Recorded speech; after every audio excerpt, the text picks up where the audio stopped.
Fergus is a small railway traction engine who works on the island of Sodor. One day, he was on his way to the quarry. He had a special job to do for Sir Topham Hatt.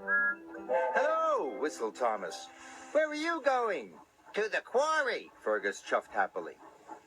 "Watch out for Bill and Ben, the twins," said Thomas. "They love to make mischief."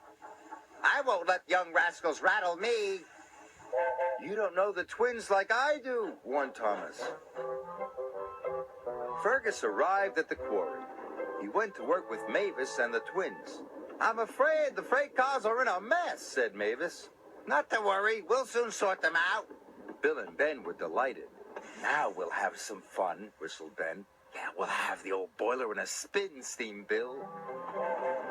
Fergus liked helping Mavis, but he didn't like the way the twins were behaving one bit. Bill banged his freight cars hard. Some rocks fell onto the track. "Do it right," Fergus ordered.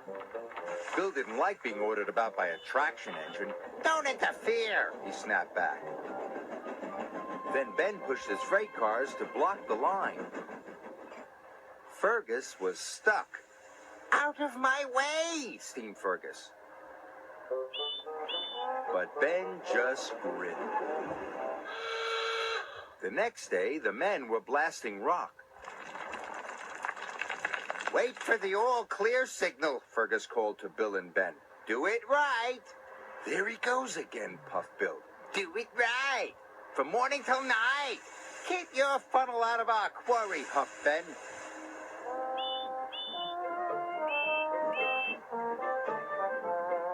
The quarrymaster sent Bill and Ben to collect a rock crusher from the harbor.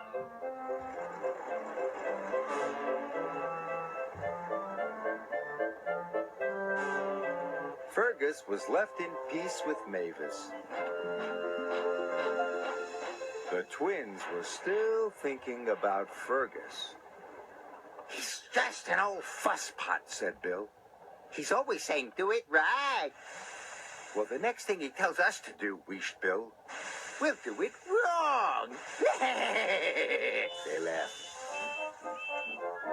Bill and Ben steamed back to the quarry.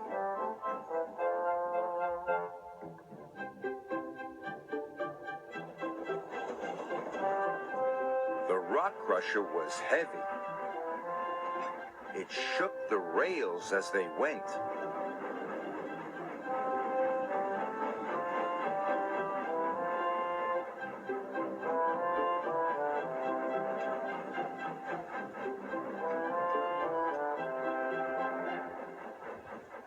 "The blasting has made that rock face unsafe," warned Fergus. "Don't go near it. Do it right." But the twins took no notice of Fergus and were very naughty. As roughly as they could, they rattled the load towards the cliff.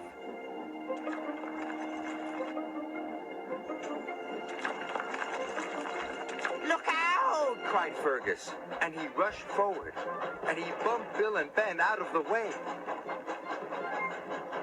His driver jumped to safety as the rocks began to fall, but Fergus was covered in rocks right up to his funnel.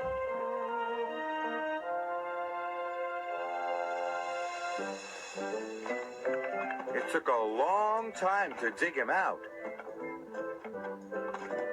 and no one worked harder to help than Bill and Ben.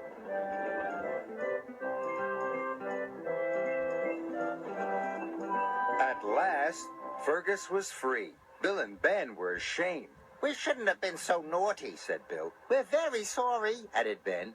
"Good," smiled Fergus. "From now on, we can all do it right together."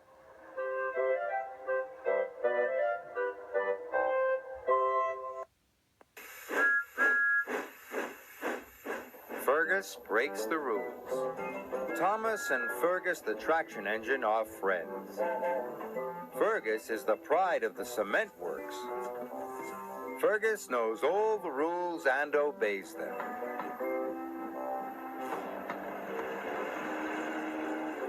One day, Sir Topham Hatt brought devious diesel to the cement works. I need Diesel to help for a while. Fergus, please show him around. Yes, said Fergus unhappily.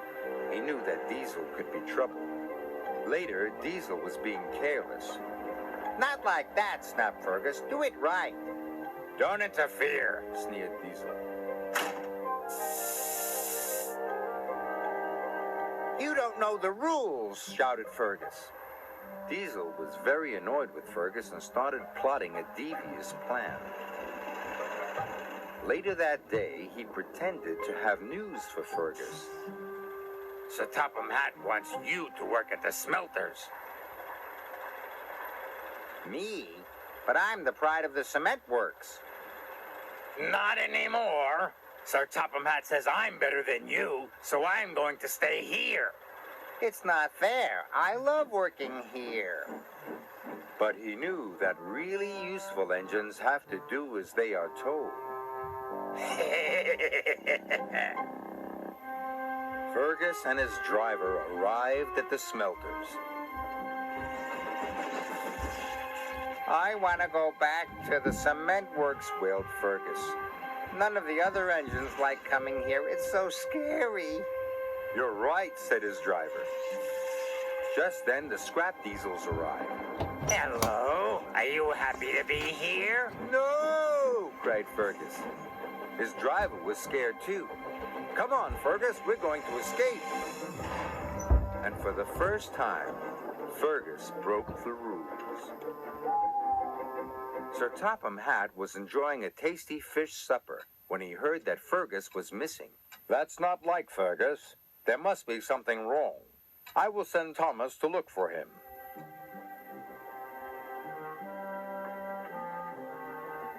Fergus and his driver turned onto an unused track to find a place to hide. Fergus was frightened. So was Thomas. He puffed up and down the line. He couldn't see Fergus anywhere. We could search the old mine track, said his driver. That line is dark and spooky, whispered Thomas. But he had to be brave and find Fergus.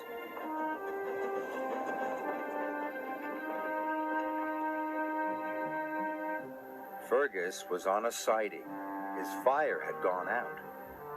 Then he heard a sound. It's an engine, he cried. Fergus, whistled Thomas. Whatever are you doing out here? Hiding. Don't want to work at the smelters. Sir Topham Hatt is going to be cross with me. He's not, cried Thomas. He's worried about you. Really? Of course, puffed Thomas. Fergus felt better. Thomas pulled Fergus all the way to the smelter's yard, where he knew Sir Topham Hatt was waiting.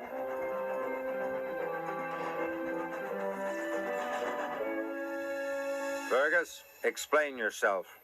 I ran away. It's scary here. Diesel told Fergus that you wanted him at the smelters forever. Nonsense, Fergus. You are the pride of the cement works. I shall send Diesel to the smelters, and you can go back to the cement works tomorrow. Oh, thank you, sir, said Fergus happily. Fergus knew he had a good friend in Thomas, and he was still the pride of the cement works.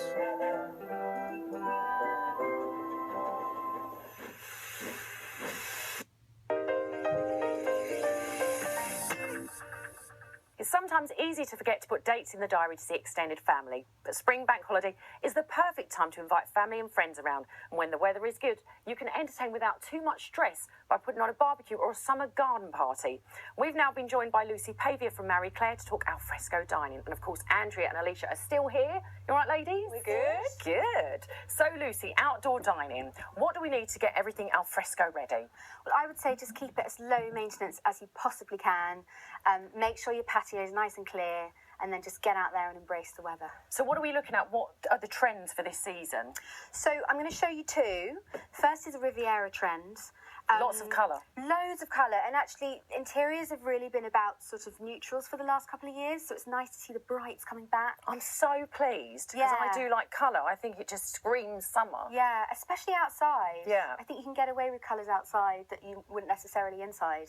But anyway, so this is really great, and actually, even though there's lots of different colours here, it all sort of ties in. Yeah, it's a bit of a clash, but it works. Yes, exactly, and also colourful glass, that's another big trend. Yeah, and candle holders. And I love this drinks dispenser as well, which is great, isn't it? So you have basically a drink station, so you don't have to go back and forth to the kitchen. Good idea, and it keeps the team together for the party outside. Do you like a garden party, ladies? Always, yeah. So you'd like a drink station like this, wouldn't you? That's amazing. Yeah. Really good Are idea. you good hostesses? I think so. Yeah. I like how I'm speaking for us here. We are. Great. Fantastic.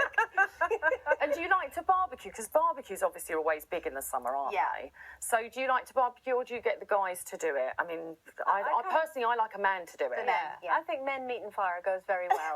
Meat and fire. I like to do all the accessorising. I'm really, to be honest, Nick does most of the cooking in my house, whereas I'm really good at accessorising. Yeah. So I always lay the table. I'm really fussy about that. So when we're outside, I like to make sure everybody's got their drinks and their nibbles and that, while he's doing the Same for you, Alicia. Is that the same with you? Same, yeah. My little brother is an amazing chef, so we always have him come round and cook for all of us, and I just make sure everybody's drinks are topped up. Perfect. Yeah. Also, I think if you do try and interfere, the guys get the hump, don't they? They don't want you interfering. They're like, go away and leave me to it. So I just one of those sit back. beer things. Just prop them up. Barbecue and a beer cooler. We do. Well, this is one of our next trends. So this look here, talk us through this So one. it's a monochrome trend, but it's got a real kind of Americana vibe, which is in at the moment.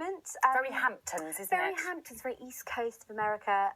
I really like these little hot dog Me too. Have you dog seen holders. these? Look, because they're plastic, so they're reusable. So they're great if you've got kids That is as well. brilliant. My kids would love that. Aren't they brilliant? Yeah. And actually, it's quite good because with these, if you haven't got a table that you can all sit around, you can always just, you can have more guests, basically. Absolutely. Sort And of also stands. French fries chip holder. Look at that. Yeah. I think Love that's that. good. Very Yeah. stylish. The kind of thing you'd get in a really nice diner, and you can put it outside.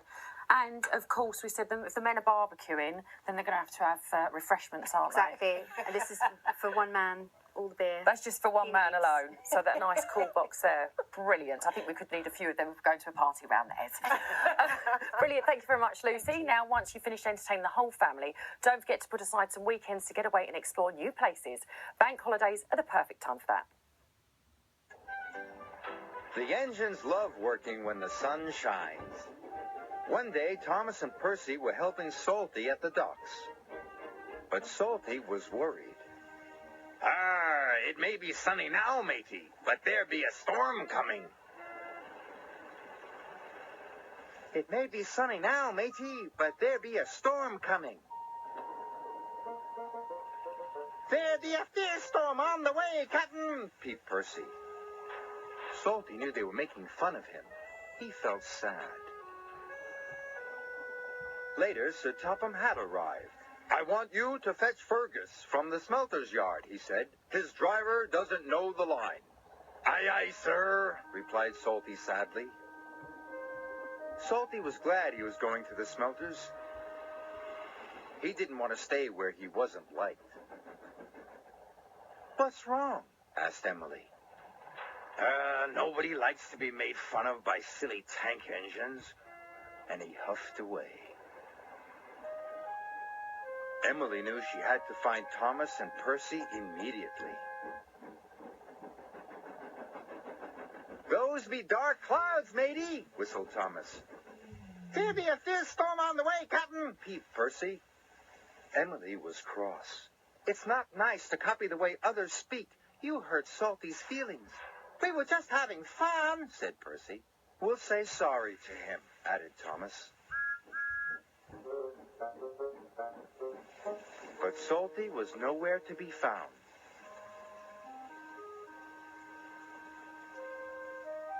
Thomas and Percy were worried. Fergus was waiting for Salty when he arrived at the smelters. Right on time, congratulated Fergus. Aye, but there's a storm coming, said Salty. we must hurry. Soon they were hooked up and on their way home. Salty was right about the storm. It was a fierce one. The ships at sea depend upon the lighthouse to keep them safely off the rocks. But now there was trouble.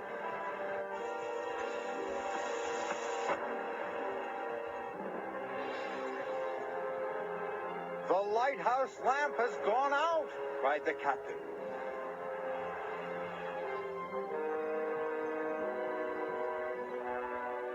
Salty and Fergus were fighting their way through the wind and rain.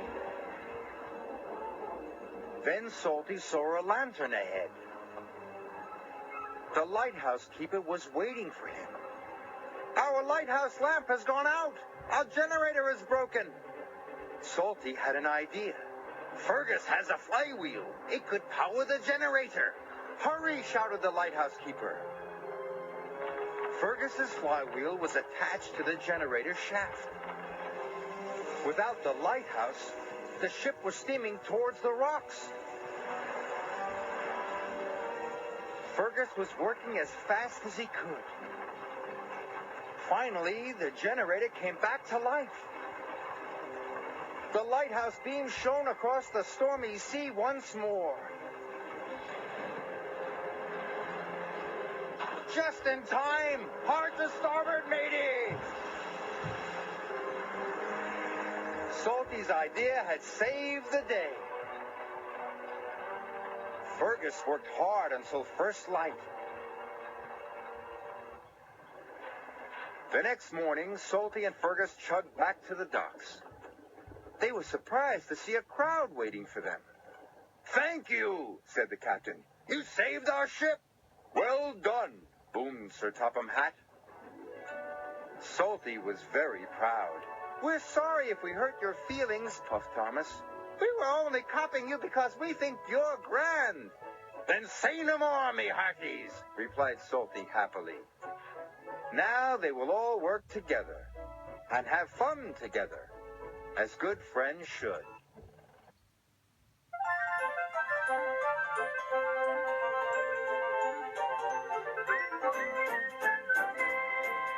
There once was an engine who ran away, just up and went. Ran away, stacked up his tender and headed on the line. Toot toot, farewell, goodbye. You overheard the wicked old diesel say he was heading for the scrapyard any day. He didn't want to wait for the fateful days, so the little old engine ran away. He huffed and he puffed, his wheels started turning. He chuffed and he chuffed as if a firebox burning. He slipped his brake, let his whistle fly. Toot toot, farewell, goodbye. And the little old engine ran away. Just stop and wait, and ran away, ran away. Didn't feel part of the railway, So the little old engine ran away.